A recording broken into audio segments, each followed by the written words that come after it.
গরুর গোশত বিক্রি করে, ওই কসাইটা হলো জান্নাতে তোমার বন্ধু। এত বড় পয়গম্বর অবাক হয়ে গেলেন, জান্নাতে আমার বন্ধু হবে একজন কসাই। ও মালিক, এটা কোন আমলের কারণে তার পক্ষে এত বড় মর্যাদা, তার এত মর্যাদা কোন আমলের উসিলায়?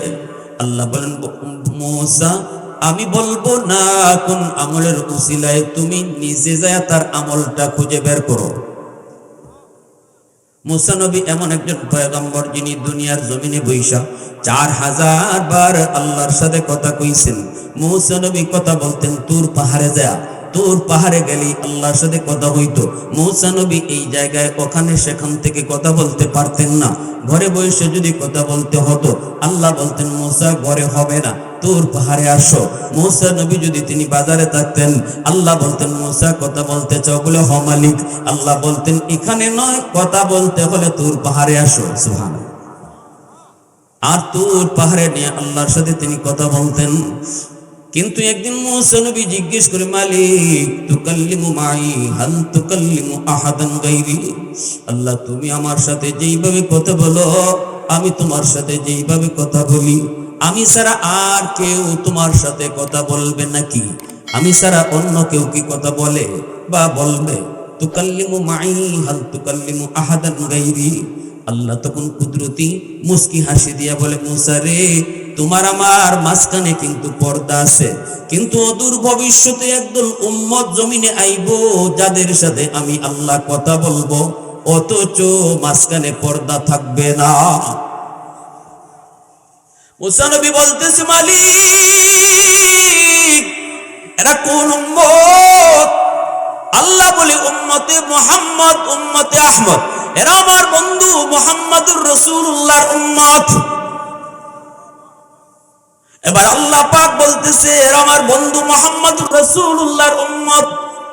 মূসা নবী জানতে চায়, মালিক এত দামি উম্মত ওরা, আমার সঙ্গে তুমি কথা বলো মাঝখানে পর্দা, কিন্তু উম্মতের সাথে কথা বলবা পর্দা ছাড়া। ও মালিক এরা কোন পাহাড়ে গিয়ে কথা কইব? আমি তো তোর পাহাড়ে এসে কথা বলি, এরা কোন পাহাড়ে যায় কথা বলবো? আল্লাহ পাক তখন বলতেছে, এরা কোন পাহাড়ে যাওয়া লাগবে না রে মূসা, যখনই ওরা নামাজে দাঁড়াইব তখনই আমি আল্লাহর সাথে কথা কইব।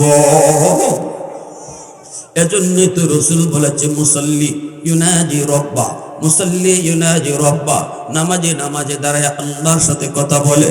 যখনই নামাজি কয় আলহামদু, সমস্ত প্রশংসা, তখনই আল্লাহ পাক নিজের পরিচয় না দিয়া নামাজিরে আল্লাহ জিজ্ঞেস করে, লিমানিল হামদ, কার প্রশংসা করো?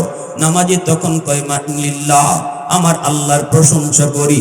আল্লাহ তখনও তারে পরিচয় দেন না। পরিচয় না দিয়ে আল্লাহ বলেন, মানিল্লাহ, কে তোমার আল্লাহ? নামাজি কয় রব্বিল আলামিন, যিনি রব্বুল আলামিন। আল্লাহ তখনও পরিচয় না দিয়া বলতেছে, মানির রব কে? তোমার রব। নামাজি কয় আর রহমানির রহিম। আল্লাহ আবারও কয় মানির রহমান মানির রহিম, কে রহমান কে রহিম? নামাজি কয় মালিক ইয়াউমিদ্দিন, যিনি কিয়ামত দিবসের মালিক। আল্লাহ পাক তখন নিজের পরিচয় দেয়া কয়, বান্দারে শুন, এতক্ষণ পর্যন্ত তুমি যারে আল্লাহ বলেছো, তুমি যাকে রব বলেছো, তুমি যাকে রহমান রহিম বলেছো, আমি সেই আল্লাহ, আমি সেই রব। তখন নামাজি খুশি হয়ে বলতেছে, মালিক তুমি আমার আল্লাহ, তুমি আমার সাথে কথা বলেছো।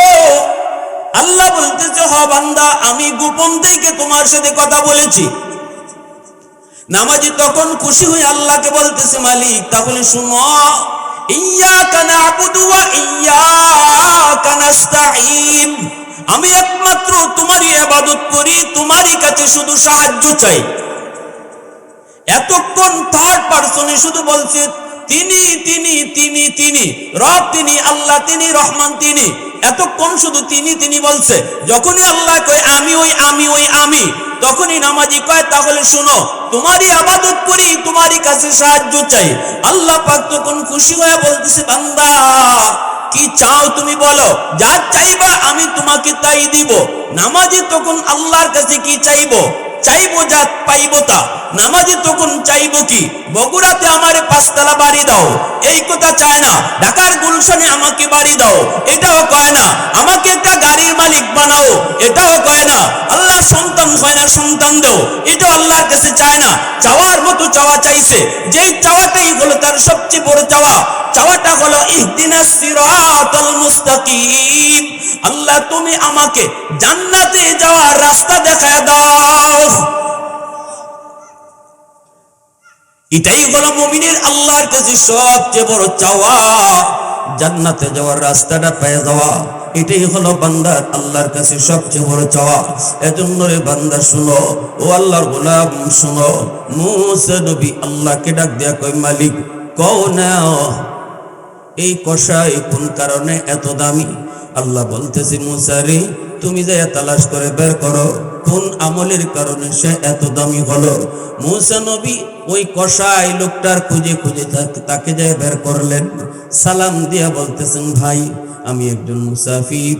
তিনি যে মুসা নবী এই পরিচয় দিলেন না, ডাক দিয়ে বলতেছেন আমি একজন মুসাফির, আমি আপনার বাড়িতে আজকে মেহমান হব, আপনি আমাকে মেহমানদারি করবেননি। লোকটাই কয়, ভাই আমি তো মেহমানের জন্য পাগল। মেহমান কোনোদিন সম্পদ কমায় না, মেহমান আসলে পরে সম্পদ বাড়ে। রাসূল বলেছেন, মান আরাদা আইয়াবসুতার রিজকা ফালইউকরিম দাইফা। রাসূল বলেন, শোনো উম্মতের দল, মেহমান কিন্তু তোমার সম্পদ বাড়ায় দেয়। যখনই তুমি রিজিকের ভিতরে বরকত বেশি চাইবা, তোমার ইনকামের ভিতরে বরকত তুমি বেশি চাইবা, অভাবের মধ্যে আছো, কষ্টে চলতেছো, চাও যদি আরেকটু ওয়াসা, চাও যদি আরেকটু তুমি বরকত, রাসূল বলেন বেশি বেশি করে তুমি মেহমানদারি করাও, আল্লাহ পাক মেহমানদারির উসিলায় তোমার রিজিকের মধ্যে বরকত বাড়ায়া দিবে। আমি আপনি দেখি মেহমান আইসা আমার ফ্রিজের 2 কেজি গোশত কমায় গেছে, কিন্তু আল্লাহ রসুল বলতেছেন মেহমান তোমার ঘরে এসে বাড়াইয়া দিয়ে গেছে। তাহলে বলেন আমার দেখাটা ঠিক না রসুলের দেখাটা ঠিক? হ্যাঁ, আল্লাহ রসুলের দেখাটা ঠিক। উলফত মে তেরি ওয়াইসি নে দান দান কো তোরা, बू बकर उमर नक्श कदम तेरा न छोरा, उल्फत में तेरी वैसी ने दंदान को तोरा, बू बकर उमर नक्श कदम तेरा न छोरा, अयुशाक नबी वाक़े असरार मदीना, सुल्तान का सुल्तान है सुल्तान मदीना, सरकार का सरकार है सरकार मदीना, गुलजार का गुलजार है गुलजार मदीना। अल्लाह ने मक्का ही में एक काबा बनाया, इस काबा का काबा तेरी मरकद को बनाया, अल्लाह ने मक्का ही में एक काबा बनाया, इस काबा का काबा तेरी मरकद को बनाया, ऐसा लम्हा जी चले जा राह मदीना, सुल्तान का सुल्तान है सुल्तान मदीना, सरकार का सरकार है सरकार मदीना, गुलजार का गुलजार है गुलजार मदीना। मोहब्बतेर साथे बोली अल्लाह अल्लाह अल्लाह अल्लाह, सबाई अल्लाह अल्लाह।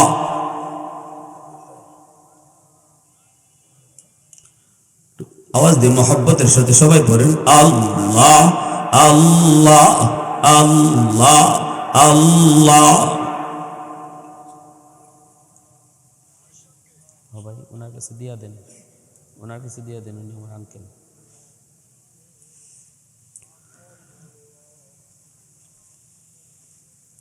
अल्लाह अल्लाह अल्लाह अल्लाह।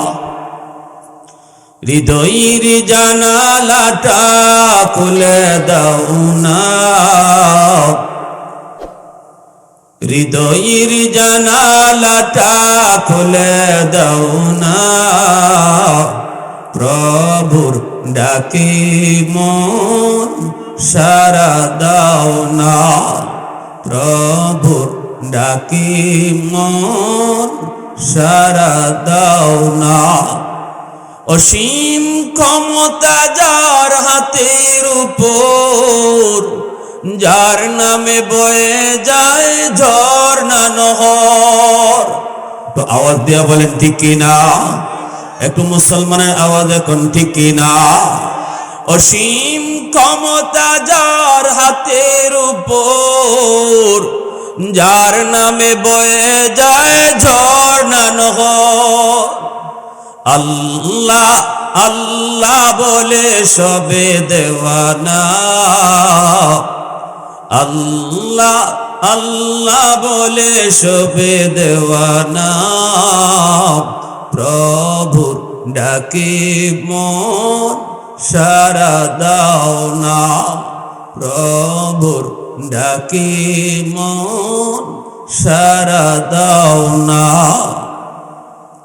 ঐতিহ্যবাহী ডেমাজানি ঈদগাহ মাঠের উন্নয়ন কল্পে আজকের তাফসীরুল কোরআন মাহফিলের সম্মানিত সদর ইজলাস সভাপতি জনাব AHM শফিকুত তারিক মাসুম, আজকের প্রধান অতিথি জননেতা মোহাম্মদ এনামুল হক শাহীন, বরেণ্য অতিথি জনাব মোহাম্মদ আজিজুর রহমান বিদ্যুৎ, আজকের প্রধান পৃষ্ঠপোষক জনাব মোহাম্মদ বিপুল রানা মোল্লা, উপস্থিত আমন্ত্রিত মেহমান, মঞ্চে আসীন জাতির বিবেক, জাতির কর্ণধার, এ জাতির সূর্য সন্তান উলামায়ে কেরাম, অত্র এলাকার মুরব্বিয়ানে আজম, কলিজার টুকরা যুবক, পর্দার আড়ালে পর্দা নিশীন সম্মানিতা মা ও বোনেরা, কোরআন হাদিসের আলোচনা যেখানে হয় এই জায়গাটা দুনিয়াতেই জান্নাতের বাগান হয়। আল্লাহ পাক দুনিয়ার এই জান্নাতি বাগানে সবাইকে আসার আর বসার তৌফিক দিবে না। যাদেরকে আল্লাহ পরকালে জান্নাতি হিসেবে কবুল করেছেন তাদেরকেই দুনিয়ার জান্নাতি বাগানে বসার তৌফিক দান করে। এটা আল্লাহ পাক রব্বুল আলামিনের কাছে সিলেক্টেড, চাইলেই কেউ আসতে পারে না। সংসদ ভবন চালু হবে, সবাই জানে, কিন্তু ঢুকতে পারে না সবাই। কারা পারে? যারা সরকারের তালিকায় ভিআইপি, ভিভিআইপি, যাদের নাম তালিকায় রয়েছে তারাই শুধু সংসদে ঢুকতে পারে, বাট জানে দেশের সবাই। ঠিক তেমনি আজকে ওয়াজ মাহফিল জানে সবাই, কিন্তু সবাই আসতে পারবে না। আল্লাহর তালিকায় যারা জান্নাতি, আল্লাহ তাদেরকেই বসার তৌফিক দান করবে। মুআজ্জাজ হাজিরিন, এজন্য এটা খুশনসিব যে আল্লাহ আমাদেরকে বসার তৌফিক দিচ্ছেন, বলি আলহামদুলিল্লাহ। ফেরেশতাদের কাছে এই জমিনটা আকাশের তারকা যেভাবে ঝলমল করে, যেখানে আল্লাহ এবং রসুলের আলোচনা হয় ওই জায়গাগুলি তারকার মতো ফেরেশতাদের চোখের সামনে ঝলমল ঝলমল করে।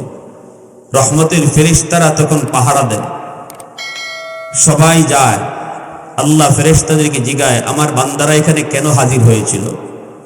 ফেরেশতারা বলে, আল্লাহ যা দেখলাম, যা বুঝলাম, ওরা সবাই তোমার কাছে জান্নাত চায়, জাহান্নাম থেকে বাঁচতে চায়। আল্লাহ তখন আবার বলেন, তারা কি জান্নাত কখনো নিজের চোখে দেখছে? বলে, না, তারা জান্নাত দেখে নেই। ওরা কি জাহান্নাম দেখছে? না, জাহান্নামও দেখে নেই।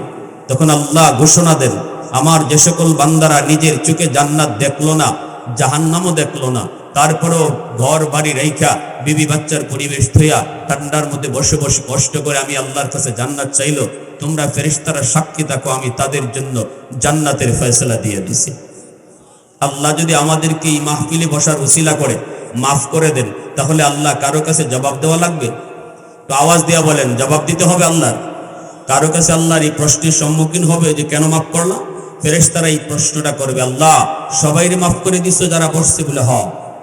আমি আল্লাহ উসিলা তালাশ করি, কোন উসিলায় আমার বান্দারে মাফ করব? তখন ফেরেশতারা কয়, মালিক সবাই তো ওয়াজ শোনার নিয়তে আসে নাই, অনেকে এসেছিল বাড়িতে যাবে, কেউ বা নিয়ত ছিল বাজারে যাবে, কেউ বা নিয়ত ছিল কোথাও যাবে, মাইকের আওয়াজ শুনে এখানে বসছে, নিয়ত মাহফিলে বসা না, নিয়ত ছিল কোথাও যাওয়া, তারাও কি মাফ করে দিবা? আল্লাহ বলে, হুমুল জালিসু লা ইয়াশকা জালিসুহুম, এটা এমন এক বরকতি মজলিস, যে শামিল হবে তারই মাফ করে দেবে। আওয়াজ আসতে বলেন সুবহানাল্লাহ, আরো জোরে সুবহানাল্লাহ, আরো জোরে সুবহানাল্লাহ। তাহলে এই মাহফিলে আসার বসার দ্বারা লস না লাভ? জোরে বলেন লস না লাভ? মুআজ্জাল হাজিরিন, হাসরের মাঠে একজন মানুষ জাহান্নামের ফয়সালা হয়ে যাওয়ার পরও বারবার পিছনে আল্লাহর দিকে তাকায়। আল্লাহ পাক তারে ফিরে আনবে, বান্দা তোমার ফয়সালা হয়েছে জাহান্নাম, তুমি পিছনে তাকাও কেন? তখন সে বলবে, আল্লাহ দুনিয়াতে উলামায়ে কেরামের জবানে শুনেছিলাম তোমার নাম রহমান, তোমার নাম রহিম। আল্লাহ শুনেছি হাসরের মাঠে তোমার কুদরতি কলিজায় 99 ভাগ দয়া মায়া থাকবে, 1 ভাগ দয়া শুধু আল্লাহ দুনিয়াতে দিছে। 100 ভাগের ভিতরে 1 ভাগ দয়া মায়া আল্লাহ দুনিয়াতে দিছে। ওই 1 ভাগ দয়া মায়া আল্লাহ দুনিয়াতে দেওয়ায় আমরা টাইম মতো বৃষ্টি পাই, টাইম মতো ফসল পাই, সুস্থতার নিয়ামত নিয়ে আসি। এটা আল্লাহর 100 ভাগের 1 ভাগ মায়া। আর 99 ভাগ মায়া আল্লাহ দিলের ভিতরে জমা রাখছে, যেই মায়াটা হাসরের ময়দানে আল্লাহ দেখাবে। আরো আসতে বলেন সুবহানাল্লাহ। তাহলে হাসরের ময়দানে আল্লাহ পাকের দয়া মায়া কি পরিমাণ থাকবে? লোকটা বলবে, মালিক উলামায়ে কেরামের জবানে শুনেছি 99 ভাগ দয়া মায়া তোমার কলিজায় থাকবে গো মালিক। ওই আশা নিয়ে আমি বারবার তোমার দিকে পিছনে তাকাই, কেন জানি আমার মন বলে ওই দয়া মায়ার উসিলায় তুমি আমাকে মাফ করে দাও কিনা। কথাটা আল্লাহ পাকের কাছে খুব ভালো লাগছে, আল্লাহ পাকের কাছে কথাটা খুব পছন্দ হয়েছে। রব্বুল আলামিন তখন ফেরেশতাদেরকে বলবেন, ফেরেশতারা আমার বান্দার আমল নামাটা আমি আল্লাহকে আবারও তোমরা দেখাও। আল্লাহ পাক তার আমল নামাটা নিজে রিচেক করবেন, রিচেক করে আল্লাহ পাক উসিলা খুঁজবেন, কোন উসিলায় তার বান্দাকে মাফ করা যায়। রব্বুল আলামিন বলবে, ও বান্দা, ওই যে দেখা যায় ডেমাজানি ঈদগাহ মাঠের মাহফিলে কোন এক জায়গায় তোমাকে বসাও, একটু আমি আল্লাহকে বলো তো কেন তুমি সেখানে গিয়েছিলে। বলবে, মালিক দুনিয়ার কোনো লোভে নয়, দুনিয়ার কোনো পাওয়া চাওয়া পাওয়ার জন্য নয়। ওই মাহফিলে বসলে পরে আমাকে কেউ তাবারুক দেবে, কেউ পয়সা দেবে এমনও নয়। হাজির হয়েছিলাম শুধুমাত্র তোমাকে খুশি করার জন্য। আল্লাহ তখন বলবে, বান্দা শুন, আমি আল্লাহর নিজাম, আমি আল্লাহর আদত হচ্ছে মাফ করে দেওয়া, কিন্তু আমার নিজাম হচ্ছে উসিলা ছাড়া মাফ করি না। ওই দিনে মাহফিলে বসাকে উসিলা বানায়া আজ হাসরের ময়দানে আমি আল্লাহ তোমাকে মাফ করে দিলাম। প্রশংসা করব কার? একটু জোরে কও না কার?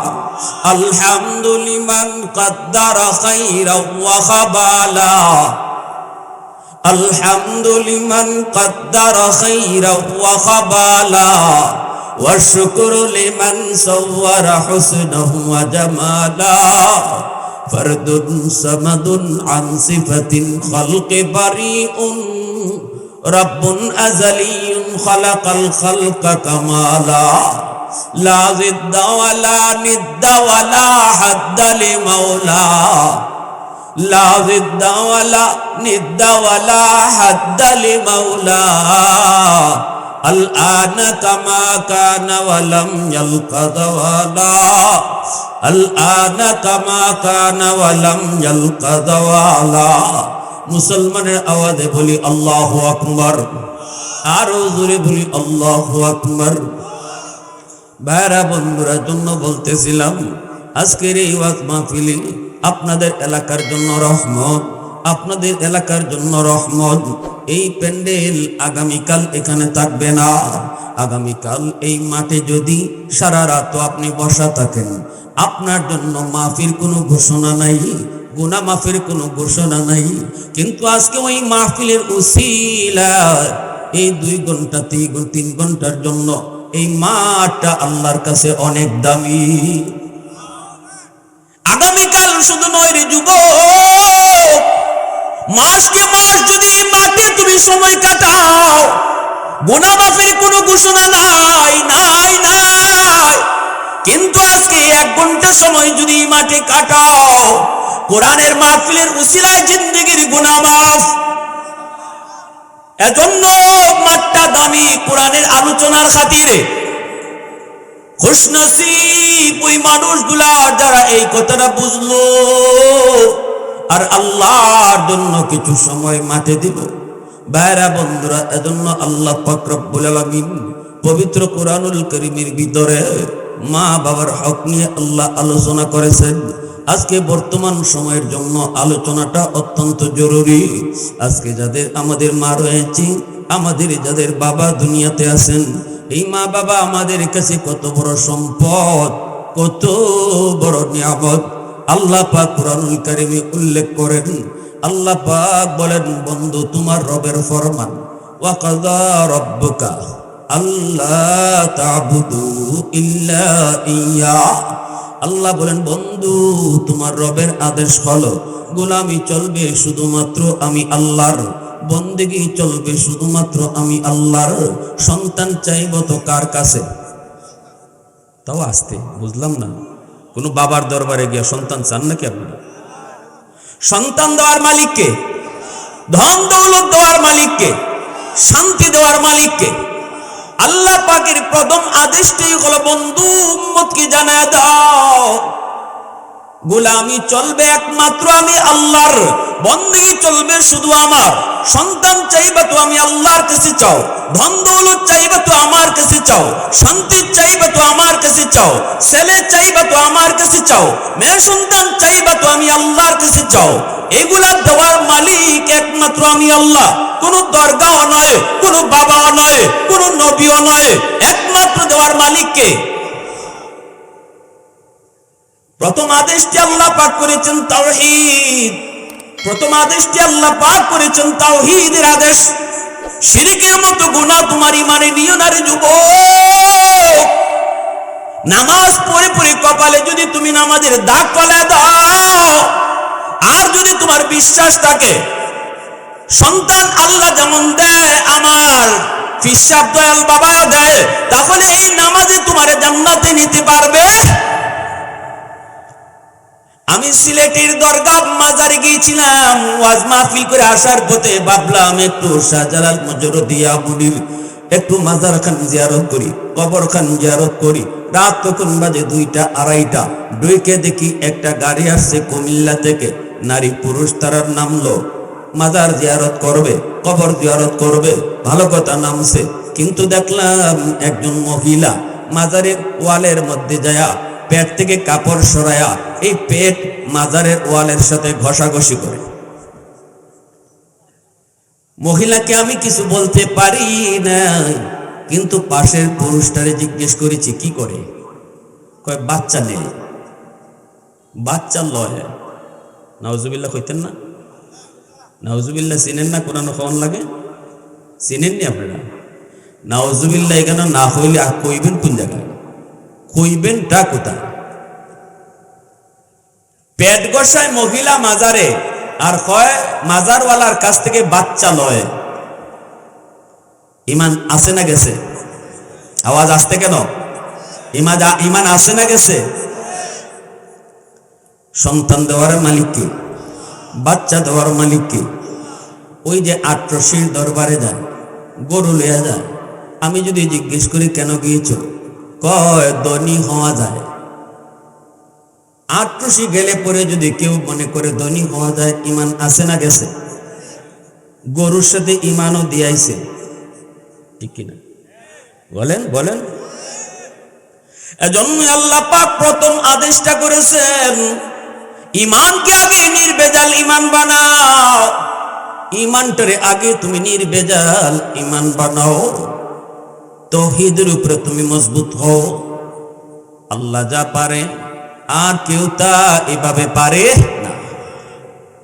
এরপরে আল্লাহ পাক রব্বুল আলামিন দ্বিতীয় আদেশটা করলেন, ওয়াবিল ওয়ালিদাইনি ইহসানা। আল্লাহ বলেন, বন্ধু তোমার রবের আদেশ হলো 2 নম্বর, মা বাবার সাথে উত্তম আচরণ করো, ইহসানের আচরণ করো। মা বাবার সাথে উত্তম আচরণ, ইহসানের আচরণ করতে আল্লাহ আদেশ করেছেন। ইহসান কোন জিনিসকে বলে একটু মন দিয়ে বুঝুন। ইহসান বলা হয়, ইহসান বলা হয় বাপ মা তোমার সাথে কেমন আচরণ করলো এটা তুমি খেয়াল করবা না। তুমি যখন মার সাথে বাবার সাথে আচরণ করবা 100 উত্তম আচরণ করো, এর নাম হলো ইহসান। বাবা যদি তোমার সাথে ভালো আচরণ নাও করে, বাবা যদি সন্তানের সাথে ভালো আচরণ নাও করে, মা যদি সন্তানের সাথে ভালো আচরণ নাও করে, তবু আল্লাহর আদেশ হলো সন্তান বাপ মার সাথে ভালো আচরণ করা লাগবে। এই কথাটা এটাই হলো ইহসানের অর্থ। কেন আল্লাহ ইহসান বললেন? ইহসানের অর্থ দ্বারা আল্লাহ আমাদের মনের ভিতরের প্রশ্নের জবাব দিয়েছেন। অনেকেরই মনে প্রশ্ন থাকে, হুজুর আমার আম্মার সাথে আব্বার সাথে আমি ভালো আচরণ কেমনে করব? আমার বাপ মা তো আমার সাথে ভালো আচরণ করে না, আমার বাবা তো আমাকে জমি জমা দিতে ঠগাইছেন, আমাকে তো আমার ভাই বেরাদরের আমার অন্য ভাইদের সমানে সমানে দেয় নাই, আমাকে জমি জমা দিতে ঠগাইছেন, সম্পদ বন্টনে আমারে ঠগাইছেন, আমাকে বাড়ি থেকে বের করে দিছেন, আমাকে ত্যায্য পুত্র করে দিছেন। কত কিছু অভিযোগ থাকতে পারে সন্তানের। তাহলে আমি কেমনে এই আচরণ করব, ভালো আচরণ করব? আল্লাহ রসুলকে এই প্রশ্নটা একজন সাহাবীও করেছিলেন মদিনার মসজিদে। রসুলকে যখন এই প্রশ্নটাই করেছেন, কিলা ইয়া রাসূলুল্লাহ ওয়া ইন যালামা, যদি বাপ মা জুলুম করে, মা বাবা যদি সন্তানের উপরে জুলুম করে, তবুও কি সন্তান ভালো আচরণ করবে? আল্লাহ যেমন ইহসানকে জবাব দিয়েছেন, রসুল এর ব্যাখ্যা দিয়েছেন তার হাদিসে। আল্লাহ রসুল জবাবে বলেছেন, ওয়া ইন যালামা ওয়া ইন যালামা ওয়া ইন যালামা। 3 বার নবীজি বলেছেন, যদি বাপ মা জুলুম করে, মা বাবা যদি জুলুম করে, মা বাবা যদি জুলুম করে।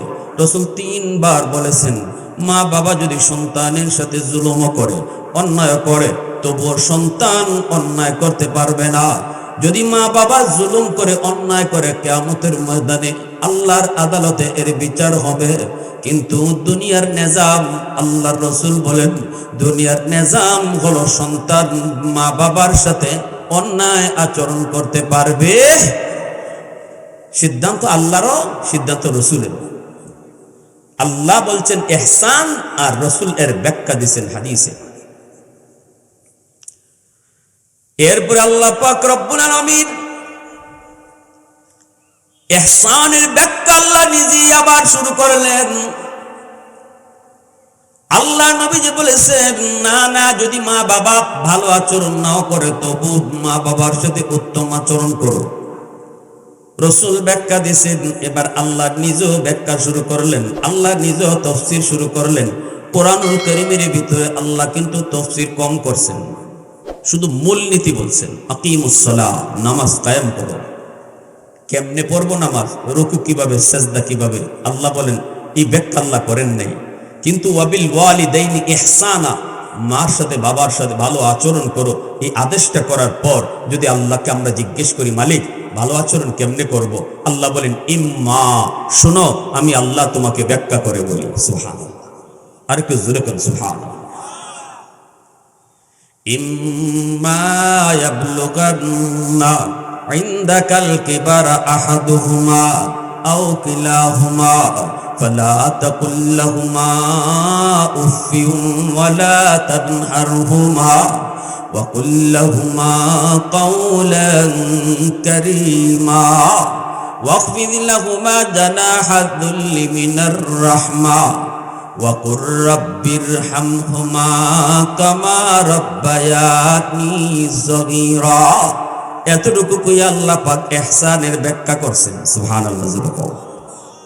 আল্লাহ নিজে মুফাসসির সাজলেন এই জায়গায়, আল্লাহ নিজে মুফাসসির সাজছেন, আল্লাহ নিজে তাফসীর করতেছেন।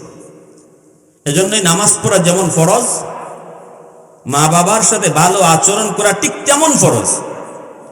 রোজা রাখা যেমন ফরজ, বাপমার সাথে ভালো আচরণ এমন ফরজ, কোনো কম নাই। কারণ আল্লাহ তা'বুদু ইল্লা ইয়ার সাথে সাথেই বলেছেন ওয়াবিল ওয়ালিদাইনি ইহসানা। কষ্ট হইতেছে আপনাদের বুঝতে? আমার ভাষা বুঝেন? হ্যাঁ, সিলেটের মানুষ যদি কোনো ভাষা না বুঝেন আমারে বইলেন, বুঝতে অসুবিধা হয়। মাশাআল্লাহ। তাহলে আসুন এবার শুনি আমরা আল্লাহ কি ব্যাখ্যা করছেন, আল্লাহ নিজের তফসিরটা কি করলেন, ইহসানের তফসিরটা আল্লাহ কিভাবে করছেন, একটু মন দিয়ে শুনি। এরপরে আমি আপনাদের সামনে বাস্তব দুটা ঘটনা বলবো। এই জমিনে মা বাবার সাথে ভালো আচরণ কইরা পুরস্কার কি পাইল? নগদ পুরস্কার। আর এই জমিনেই বাপমার সাথে খারাপ আচরণ কইরা নগদ শাস্তি কি পাইছে? বাস্তব দুটা ঘটনা শোনাবো। মনোযোগ কার কার আছে? হাতে আল্লাহরে দেখা। আল্লাহ তুমি কবুল করো। সবাই বলি আমিন, আরো জোরে বলি আমিন। ইম্মা ইয়াবলুগান্না ইনদাকাল কিবারা আহাদুহুমা আও কিলাহুমা ফালা তাকুল লাহুমা উফিন ওয়ালা তানহারহুমা ওয়া কুল লাহুমা কাওলান কারীমা। আল্লাহ পাক রব্বুল আলামিন বলেন, বান্দা বান্দিরা শুনো, তোমরা যারা সন্তান খেয়াল করে শুনো, পৃথিবীতে এমন কোনো মানুষ নাই যে মানুষটা কারো না কারো কাছ থেকে জন্ম নেয় নাই, শুধু আদম নবী ছাড়া, ঠিক না? এমন কোনো মানুষ আছে যে কইব আমার বাপ মা নাই? মানুষ আছে? নাই। আল্লাহ বলেন, যখনই তোমার মা তোমার বাবা বৃদ্ধ বয়সে উপনীত হবে, সর্ববয়সে বাপ মার সাথে ভালো আচরণ করবা। বিশেষ করে যখন বৃদ্ধ বয়সে উপনীত হয় তখন কিন্তু মার দিকে বাবার দিকে আলাদা নজর রাখো। কারণ বুড়া বয়সে বাপ মা শিশু বাচ্চার মতো হয়ে যায়। শিশু বাচ্চারা শিশুকালে যেমন এক কথা বারবার কয়, বুড়া মানুষ বৃদ্ধ বয়সেও সে একই কথা বারবার কয়, বয়সের কারণে, ঠিক না? আল্লাহ পাক বলেন, শুনো, ওই বৃদ্ধ বয়সে মার সাথে বাবার সাথে এমন কোন আচরণ তুমি কইরো না রে যুবক, যে আচরণে মার মুখ থেকে উফ শব্দ বের হয়, বাবার মুখ থেকে উফ শব্দ বের হয়, অথবা বাপ মার কথায় তুমিও উফ আহ কইরো না, আহ উ শব্দ মুখ থেকে বের কইরো না, মা বাবার মুখ থেকেও আহ উফ বের করায়ও না। আল্লাহ পাক প্রথম আদেশটাই দিলেন, প্রথম ব্যাখ্যাটাই করলেন, এমন কোন আচরণ, এমন কোন কথা বাপ মার সাথে তুমি কইও না, কইরো না যেই আচরণে মার মুখ থেকে আহ বের হয়, বাবার মুখ থেকে আহ বের হয়। কিরিমিরি খায়া চোখ লাল করে বাবার সামনে কথা কইও না, ওয়ালা তানহারহুমা, ধমক দিও না, বাবারে ধমক দেয়া কথা কইও না, মাকে ধমক দেয়া কথা কইও না। যখনই কথা কইবা আল্লাহ বলে নরম নরম ভাষায় তুমি কথা কও। যখনই মার সাথে বাবার সাথে কথা কইবা নরম নরম ভাষায় তুমি কথা কইও, ধমক দিও না, চোখ লাল করো না। শিশুকালে তোমার আমারও অনেক আবদার ছিল, এক কথা 5 বার 10 বার বলছি, এরপরেও কিন্তু বাবা ধমক দিত না, মা কিন্তু তোমাকে আমাকে ধমক দিত না। 10 বার জিগাইলো বাবা হাসি মুখে জবাব দিত। কথা কন না কেন? এক বুড়া বাবা জওয়ান ছেলেকে নিয়ে দরজার সামনে বসা, হাকিমুল উম্মত থানভী রহমতুল্লাহ আলাইহি কিতাবে লিখছেন। এই কথাটার এক্সাম্পল দিতে যায়, বৃদ্ধ বাবা কানে কম শুনে, চোখে কম দেখে, গাছের ডালে বসে বসে একটা কাক কা কা করে ডাকতেছে। বাবা তখন ছেলেরে জিজ্ঞেস করে, বাবা এটা কিসে ডাকে, এই ডাকটা কিসে? ছেলে বলতেছে এটা কাক। আবারও বাবা বলতেছে, বাবা এটা কিসের ডাক? ছেলে বলতেছে, বললাম তো এটা কাক। বাবা কিন্তু পরীক্ষা করতেছে ছেলেকে। আবারও জিজ্ঞেস করে, বাবা এটা কিসের ডাক? ছেলে বলতেছে, বললাম না। কয়বার কইমু? এটা কাউয়া কাউয়া। 3 বারের সময় ছেলে নরম না গরম? জোরে হোক, নরম না গরম?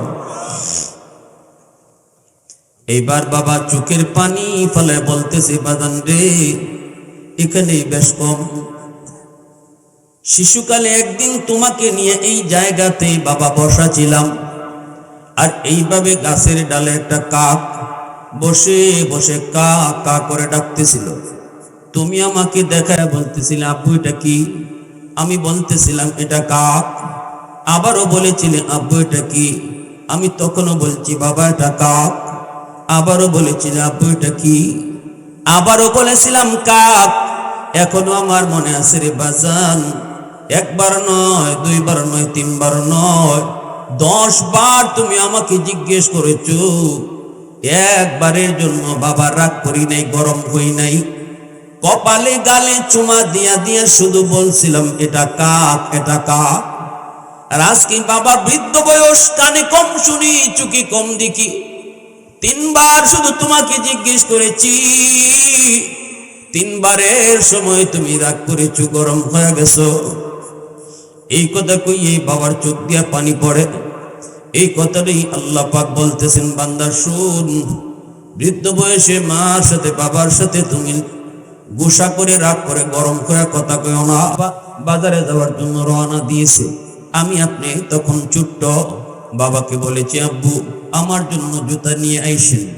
বাবা তখন বাজারে গেল, ঠিক সদাই কেনার পর যখন দেখলো পকেটে টাকা নাই, তখন সন্তানের জুতার কথা মনে পড়লো। কিন্তু জুতা কিনবি কেমন করে, বাবার পকেটে তো টাকা নাই রে। বন্ধুর কাছ থেকে ধার করে সন্তানের দাবি বাবাই পূরণ করেছে। এরপর বাবা খালি আসে না, কিছু না কিছু তোমার জন্য নিয়ে এসেছে। ওই দিন তোমার পকেটে টাকা ছিল না, যা চাইছো তুমি বাবার কাছেই চেয়েছো। বাবা তোমার দাবিটা পূরণ করেছে, তোমার আবদার পূরণ করেছে। বাবা একবারের জন্য তোমাকে ধমক দেয় নাই, এই কথা কয় নাই তোর শুধু জুতা লাগবে, তোর শুধু জামা লাগবে, তোর এটা লাগবে ওটা লাগবে, এত টাকা কোত্থেকে আইতো, এত টাকা কই পাইমু, এই কইয়া তোমাকে ধমক দেয় নাই। কপালে গালে চুমা দিয়া বাবা ঠিকই বাজারে গেল। গরিব বাবা, তোমার জুতা কেনার মতো টাকা না থাকলেও বন্ধুর কাছ থেকে কারো না কারো কাছ থেকে ধার করে তোমার আমার আবদার বাবা যেমন ভাবে পূরণ করেছে। আজকে বৃদ্ধ বয়সে মা বাবার দাবি আর আবদারটাও তুমি এইভাবে পূরণ কইরো। বুড়া বয়সে বাবার পকেটে টাকা নাই, বাবা রুজি করতে পারে না, বাবার গায়ের শক্তি নেই, কোমরে জোর নাই, হাতেও শক্তি নেই, কাজ কাম করার মতো শক্তি তার গায়ে নাই। এজন্য বাবা এখন পকেট শূন্য। চাইতে হলে তুমি সন্তানের কাছেই চাইতে হয়, বাবা আমার জন্য তুমি ঔষধ নিয়ে আইসো। গ্যাস্ট্রিকের ঔষধ শেষ, প্রেসারের ঔষধ শেষ, ডায়াবেটিসের ট্যাবলেট শেষ। বাবারে শীতে পড়ছি, ও বাজার মার জন্য একটা শীতের পোশাক আইনো। এই আবদার গুলি আজকে তোমার কাছে তোমার মা তোমার বাবা করতেছে রে যুবক। একদিন শিশুকালে তুমিও তোমার বাবার কাছে আবদার করেছো, আজকে তুমি একটু খেয়াল কইরো। ওই দিন তোমার বাবা তোমার আবদার যেভাবে পূরণ করেছে, আজকেও তুমি বৃদ্ধ বয়সী বাপ মার আবদার ওইভাবেই তুমি পূরণ কইরো। ধমক দিও না, চোখ লাল কইরো না, এই কথা কইও না তোমার এটা লাগবে ওটা লাগবে, পকেটে টাকা আমার আসেনি নাই তোমার খবর আসেনি, এমন কথা মারে শোনায়ও না, এমন কথা বাবারে তুমি শোনাও না। কারণ শিশুকালে তোমার মা বাবা তোমাকে এমন কথা শোনায় নাই। তোমার শিশুকালে যে হালত, পকেটে টাকা নাই চাইছো বাবার কাছে, আজকে বৃদ্ধ বয়সে তোমার বাবারও সেই হালত, পকেটে টাকা নাই চাইছে তোমার কাছে। আওয়াজ আসতে কেন জোরে কম। অতএব শিশুকালের কথাগুলি একটু স্মরণ কইরো। শিশুকালের কথাটা তুমি যদি স্মরণ করো তাহলে দেখবা বাবার দিকে চোখ লাল হবে না। আর আল্লাহ পাক রব্বুল আলামিনের আদেশ হলো পবিত্র কোরআনের সূরাতুল বাকারায় আল্লাহ পাক রব্বুল আলামিনের আদেশটা শুনেন। আল্লাহ কি আদেশ দিয়েছে? আল্লাহ পাক রব্বুল আলামিন বলে, ওয়ায়াসআলুনাকা মাযা ইউনফিকুন কুল মা আনফাকতুম মিন খায়র ফালিল ওয়ালিদাইনি ওয়াল আকরাবিন। আল্লাহ পাক রব্বুল আলামিন বলতেছি, আমার আপনার নবীর সম্বোধন করে আল্লাহ বলে, বন্ধু মানুষ তোমার কাছে জানতে চায় সম্পদ কোন কোন জায়গায় আগে ব্যয় করবে, টাকা পয়সা কোন জায়গায় খরচ করবে, বেতনের টাকা সে কোন জায়গায় আগে খরচ করবে। মানুষ তোমার কাছে প্রশ্ন করেছে, আল্লাহ বলেন বন্ধু জবাব তুমি দিও না, জবাব আমি আল্লাহ দিতেছি। সুবহানাল্লাহ। কোন জবাব নবীকে না, আল্লাহ বলে বন্ধু জবাব তুমি দিও না, প্রশ্ন করেছো তোমাকে, জবাব দিব আমি আল্লাহ। সুবহানাল্লাহ। আল্লাহ পাক বলেন ওয়ায়াসআলুনাকা মাযা ইউনফিকুন কুল মা আনফাকতুম মিন খায়র ফালিল ওয়ালিদাইনি ওয়াল আকরাবিন। আল্লাহ বলেন বন্ধু তুমি জানায় দাও, টাকা পয়সা সম্পদ যখনই খরচ করবা সবার আগে মার জন্য বাবার জন্য খরচ করা লাগবে। সিদ্ধান্ত টাকা, আদেশ টাকা, হুকুম টাকা। অতএব বলো তো তুমি দেখি, শীতের কাপড়ের প্রয়োজন তোমারও, শীতের কাপড়ের প্রয়োজন তোমার স্ত্রীরও, শীতের কাপড়ের প্রয়োজন তোমার সন্তানেরও, শীতের কাপড়ের প্রয়োজন মারও, শীতের কাপড়ের প্রয়োজন বাবারও। এবার বলো দেখি, একজনের কাপড় শুধু কিনা যাবে, নিজেরটা কিনলে বউয়েরটা কেনা যাবে না, নিজেরটা কিনলে সন্তানেরটা কেনা যাবে না, মারটা কিনলে পরে সবারটা বাদ। এইবার আল্লাহ পাক বলতেছেন তুমি কার জন্য সবার আগে কিনবা? আল্লাহর হুকুম যদি বুঝে থাকো তাহলে বলো শীতের কাপড় কারটা আগে কিনবা, বউয়েরটা, নিজেরটা নাকি মায়েরটা? জোরে জোরে জোরে আদেশ কার? জোরে। ঔষধের প্রয়োজন, একজনের ঔষধ শুধু কিনা যাবে, সন্তানের ওষুধ লাগবে, বাবার ওষুধ লাগবে। এবার আল্লাহ পাকের সিদ্ধান্ত হলো বাবার ওষুধ আগে কিনো, পকেটে টাকা থাকলে পরে নিজেরটা কিনো, পকেটে টাকা থাকলে পরে সন্তানেরটা কিনো, সবার আগে বাবারটা কিনো। এই হুকুম হলো আমার আল্লাহর। পবিত্র কোরআনের সূরাতুল বাকারার মধ্যে আল্লাহ এই সিদ্ধান্ত জানায় দিয়েছেন। এজন্য রে যুবক মনে রাখবা, যখনই তুমি তোমার বাবারটা আগে কিনবা, বাবারটা খেয়াল রাখবা, মায়েরটা আগে তুমি খেয়াল রাখবা, দেখবা মার দিল তখন খুশি, বাবার দিল তখন খুশি। আল্লাহ বলতেছেন বন্ধু তুমি জানায় দাও, রেদা রব্বি ফি রেদাল ওয়ালিদাইন ওয়া সাকাতু রব্বি ফি সাকাতিল ওয়ালিদাইন। যখনই তুমি তোমার মার কোনো আবদার পূরণ কইরা, বাবার কোনো আবদার পূরণ করে মার দিলটা তুমি খুশি করছো, বাবার দিল তুমি খুশি করছো, আল্লাহ বলে বন্ধু জানায় দাও সে শুধু মারে বাবারে খুশি করে নেই, আমি আসমানের মালিক রে খুশি করে নিছে। মূসা নবী একদিন আল্লাহকে জিজ্ঞেস করে, মালিক জান্নাতে আমার বন্ধু কে হবে? মূসা নবী আল্লাহকে জিজ্ঞেস করে, মালিক জান্নাতে আমার বন্ধু কে হবে? আল্লাহ পাক বলে, দুনিয়ার অমুক বাজারে যায় দেখো একজন কসাই গরুর গোশত বিক্রি করে, ওই কসাইটা হলো জান্নাতে তোমার বন্ধু। এত বড় পয়গম্বর অবাক হয়ে গেলেন, জান্নাতে আমার বন্ধু হবে একজন কসাই। ও মালিক এটা কোন আমলের কারণে তার পক্ষে এত বড় মর্যাদা, তার এত মর্যাদা কোন আমলের উসিলায়? আল্লাহ বলেন মূসা আমি বলবো না কোন আমলের উসিলায়, তুমি নিজে যায় তার আমলটা খুঁজে বের করো। মূসা নবী এমন একজন পয়গম্বর যিনি দুনিয়ার জমিনে বৈশা 4000 বার আল্লাহর সাথে কথা কইছেন। মূসা নবী কথা বলতেন তুর পাহাড়ে যায়, তুর পাহাড়ে গেলে আল্লাহর সাথে কথা হইতো। মূসা নবী এই জায়গায় ওখানে সেখান থেকে কথা বলতে পারতেন না, ঘরে বসে যদি কথা বলতে হতো আল্লাহ বলতেন মূসা ঘরে হবে না, তুর পাহাড়ে আসো। মূসা নবী যদি তিনি বাজারে থাকতেন আল্লাহ বলতেন মূসা কথা বলতে চাও বলে হ মালিক, আল্লাহ বলতেন এখানে নয়, কথা বলতে হলে তুর পাহাড়ে আসো। সুবহানাল্লাহ। আর তুর পাহাড়ে নিয়ে আল্লাহর সাথে তিনি কথা বলতেন। কিন্তু একদিন মূসা নবী জিজ্ঞেস করে, মালিক তুকাল্লিমু মাই হাল তুকাল্লিমু আহাদান গায়রি? আল্লাহ তুমি আমার সাথে যেইভাবে কথা বলো, আমি তোমার সাথে যেইভাবে কথা বলি, আমি ছাড়া আর কেউ তোমার সাথে কথা বলবে নাকি? আমি ছাড়া অন্য কেউ কি কথা বলে বা বলবে? তুকাল্লিমু মাই হাল তুকাল্লিমু আহাদান গায়রি। আল্লাহ তখন কুদরতি মুস্কি হাসি দিয়া বলে, মুসা রে, তোমার আমার মাঝখানে কিন্তু পর্দা আছে, কিন্তু অদূর ভবিষ্যতে একদল উম্মত জমিনে আইব যাদের সাথে আমি আল্লাহ কথা বলবো, অথচ মাঝখানে পর্দা থাকবে না। মুসা নবী বলতেছে, মালিক এরা কোন উম্মত? আল্লাহ বলে, উম্মতে মুহাম্মদ, উম্মতে আহমদ, এরা আমার বন্ধু মুহাম্মদুর রাসূলুল্লাহর উম্মত।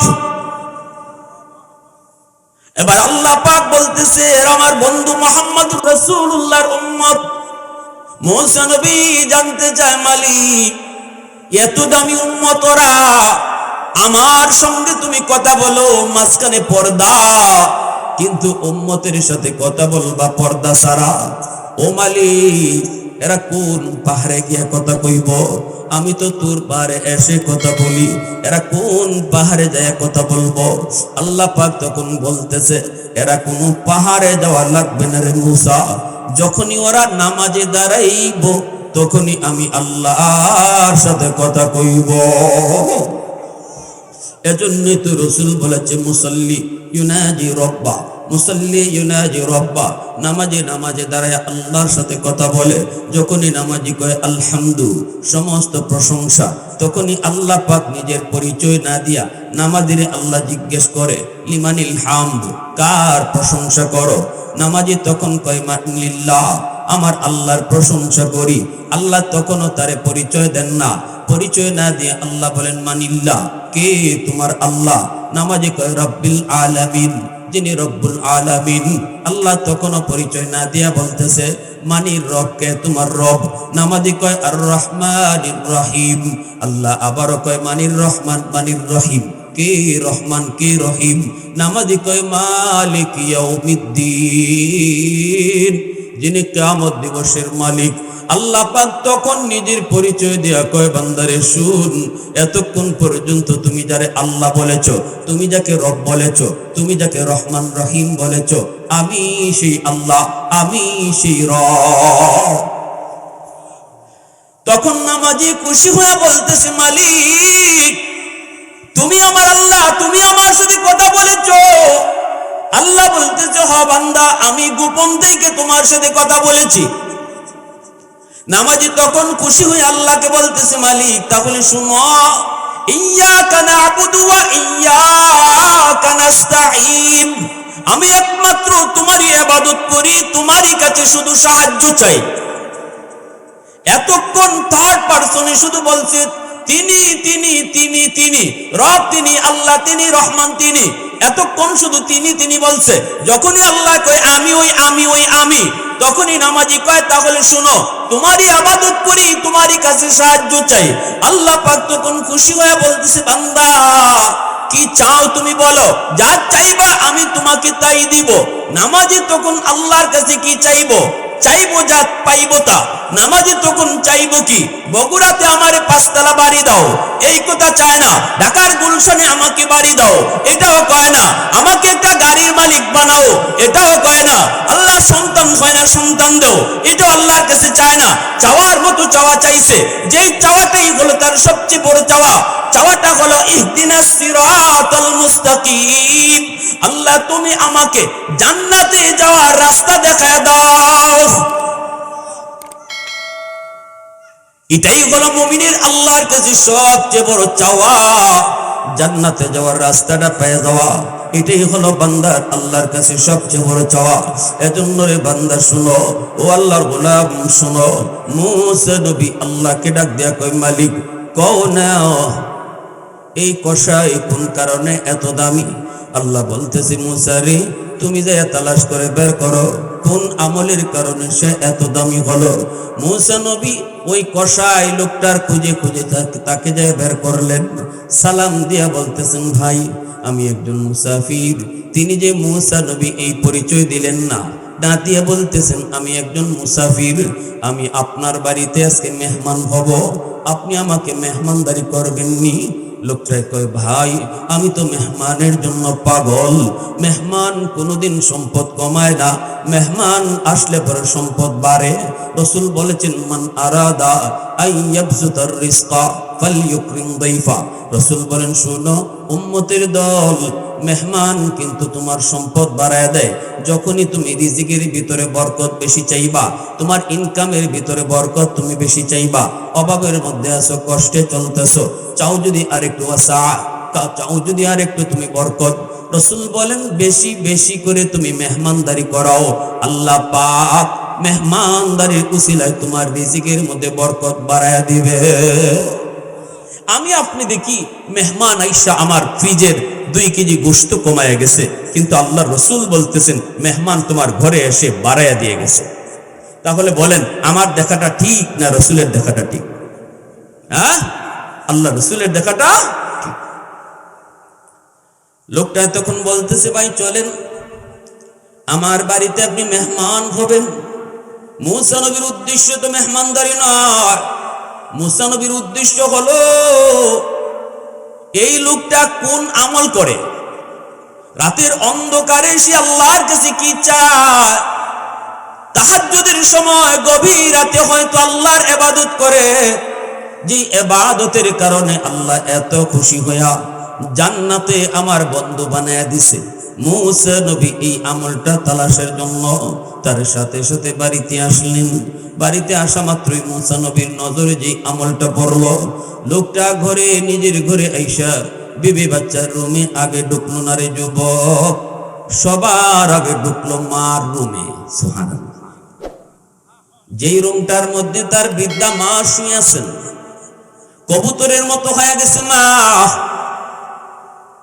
বিবি বাচ্চার রুমে আগে ঢুকলো না, বাজার থেকে রেডিমেড খানা নিয়ে আসলো, ওই খানাটা নিয়ে আমার রুমে আগে এসে ঢুকলো, ঢুকে মাকে নিজের কোলে তুললো, বৃদ্ধা মাকে নিজের কোলে তুইলা নিজের হাত দিয়ে মারে তোলা তোলা সেই খাবারটা খাওয়াইতেছে, সেই খাবারটা খাওয়াইতেছে, মাকে তোলায় তোলায় সন্তান খাওয়াইতেছে।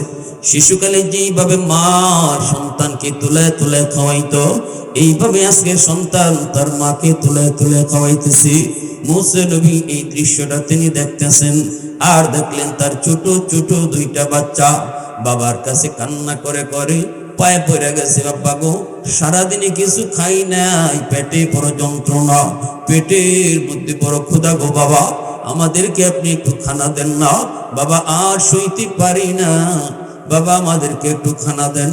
সেদিন বাবার এই আমলটা মুসা নবী দেখছেন, বাবার সন্তানের মাথায় হাত বুলাইয়া আদর করে চুমা দেয়, কপালে চুমা দেয়, তবুও সন্তানের মুখে খানা দেয় না। সন্তানের মুখে খানা না দিয়া আদর করে বুঝায় বলতেছে, বাজান রে একটু সবর করো, আগে তোমাদের দাদুরে খানা খাওয়ায়া নেই। মুসা নবী অবাক হলেন, কলিজার টুকরে সন্তান, আমরা বাজার থেকে কিছু আনলে পরে সন্তানের হাতে আগে দেই, কিন্তু এই বাবা সন্তানকে আগে খাওয়ায় না, আগে মারে খানা খাওয়াইতেছে। মুসা নবী তখন বলতেছেন, ভাই এইভাবে তোমার সন্তানরে আগে না দিয়া নিজের মারে তুমি আগে খানা খাওয়াইতেছো, এই আমলটা তুমি কতদিন যাবত করো? তখনই লোকটা বলতেছে, ভাই আমি মাকে সবার আগে খানা খাওয়াই, এরপরে বউ বাচ্চা নিয়ে নিজে খাই, এই আমলটা আমি 40 বছর যাবত করতেছি। মুসলমানের আওয়াজে কও না সুবহানাল্লাহ। সুবহানাল্লাহ কইলে গুনাহ না সওয়াব? একটু জোরে কও না সুবহানাল্লাহ কইলে গুনাহ না সওয়াব? আসমান জমিনের মাঝখানে খালি জায়গাটা আল্লাহ নেকি দ্বারা ভরপুর করে দেয়, আসমান জমিনের খালি জায়গাটা আল্লাহ নেকি দ্বারা ভরপুর করে দেয়। অন্তর থেকে যখন চিল্লায় কয় সুবহানাল্লাহ, আর একটু জোরে সুবহানাল্লাহ। কত বছর যাবত মারে আগে খাওয়ায়? কয় বছর? 40 বছর। মুসা নবী কথাটা শোনার পর তিনি বুঝে গেছেন কোন আমলের কারণে সে জান্নাতে মুসা নবীর বন্ধু হইছে। এইবার মূসা নবী তারে জিজ্ঞেস করেন, লোকটা তো নিজেও জানে না, সে তো নিজেও জানে না সে যে মূসা নবীর বন্ধু। এইবার মূসা নবী তারে বলতেছেন, ভাই বাচ্চাগুলা কার? কয় বাচ্চাগুলা আমার নিজের বাচ্চা। এত কলিজার টুকরা মায়ার সন্তানকে তুমি আগে খানা দিলা না, মারে খানা খাওয়াইছো। তোমার মা বীর বীর করে কি যেন দোয়া করলো, একটু বলবানি? আমি তো বুঝি নাই, আস্তে আস্তে কি যেন দোয়া করলো। তখনই ওই যুবক বলতেছে, হুজুর আমার মা সব সময় দুইটা দোয়া করে। কয়টা দোয়া? আল্লাহর নবী বলেছেন, সালাসাতুন দাওয়াতুন মুস্তাজাবাতুন লা শাক্কা ফীহি দাওয়াতুল মাজলুম ওয়া দাওয়াতুল মুসাফির ওয়া দাওয়াতুল ওয়ালিদি আলা ওয়ালাদিহি। রাসূল বলেন, শুনো উম্মতের দল, তিন ব্যক্তির দোয়া বদদোয়া সরাসরি কবুল হয়ে যায়। এক হলো মাজলুমের দোয়া বদদোয়া। সমাজের ভিতরে যেই মানুষটা বড় দুর্বল, শক্তি নাই, লোকজন নাই, টাকা নাই, পয়সা নাই, বড় দুর্বল, ওই দুর্বল মানুষটার উপরে যদি তুমি সবল হওয়ার কারণে জুলুম করো, অন্যায় করো রে গোলাম, ওই দুর্বল মানুষটা যদি আল্লাহর আদালতে মামলা দেয়, দুনিয়ার চেয়ারম্যান মেম্বারের কাছে বিচার নিয়ে না যায়, আল্লাহর আদালতে বিচার বসায়, রাসূল বলেন বিচার বসাইতে দেরি, আল্লাহর আদালতে গ্রান্টেড হতে দেরি হয় না। খালি দুর্বল অসহায় মানুষ কইব, ও মালিক মেম্বারের কাছে যাই না, চেয়ারম্যানের কাছে বিচার নিয়ে যাই না, এমপির কাছেও যাই নাই, কারণ ওরা সব হলো তার লোক, গেলে আমি বিচার পাবো না, কারণ আমার লোকজন নাই, আমার শক্তি নাই, টাকা নাই। কিন্তু আমার উপরে যে জুলুম হয়েছে, এই জুলুমের বিচার তোমার আদালতে দিলাম। আল্লাহ রাসূল বলে বিচার বসাইতে দেরি, আল্লাহর আদালতে গ্রান্টেড হতে দেরি হয় না। এজন্যই বুদ্ধিমান কখনো মানুষের মামলা নিয়ে আল্লাহর আদালতে হাজিরা দেয় না, কারণ এটা হকুল ইবাদ। এক ওয়াক্ত নামাজ কাজা হয়েছে, আল্লাহ চাইলে মাফ করে দিবে, কিন্তু আপনি কারো ক্ষতি করলেন অথবা কারো উপরে জুলুম করলেন, চিটারি বাটপারি করে কারো সম্পদ আত্মসাৎ করলেন, মনে রাখবেন এই মামলার ব্যাপারে আল্লাহ কোনো রায় দিবে না, আল্লাহ বিন্দু পরিমাণ মায়া দেখাবে না। আল্লাহ পরিষ্কার বলবে, যাও যার মামলা তার কাছ থেকে তুমি রায় নাও, তার কাছ থেকে তুমি মাফ নাও। সেদিন কিন্তু কোনো মানুষ মানুষকে মাফ দিবে না। হাসরের ময়দানে মানুষ মানুষে মাফ দেয় না। নিজের আপন স্ত্রী, কলিজার টুকরা স্ত্রী স্বামীরে মাফ দিবে না, স্বামী স্ত্রীকে মাফ দিবে না, সন্তান বাবাকে মাফ দিবে না, বাবা সন্তানকে মাফ দিবে না। ইয়াউমা ইয়াফিরুল মারউ মিন আখি ওয়া উম্মিহি ওয়া আবি ওয়া সাহিবাতিহি ওয়া বানি। আল্লাহ পরিষ্কার বলছেন, কেউই কথা বলবে না, আল্লাহ আমার আম্মা কোথায়, আল্লাহ আমার আব্বা কই, আল্লাহ আমার আদরের স্ত্রী কই। হাসরের মাঠে কেউই কথা বলবে না, সবাই শুধু বলবে ইয়া নফসি ইয়া নফসি ইয়া নফসি, আল্লাহ আমারে বাঁচাও, আমারে বাঁচাও, আমারে বাঁচাও।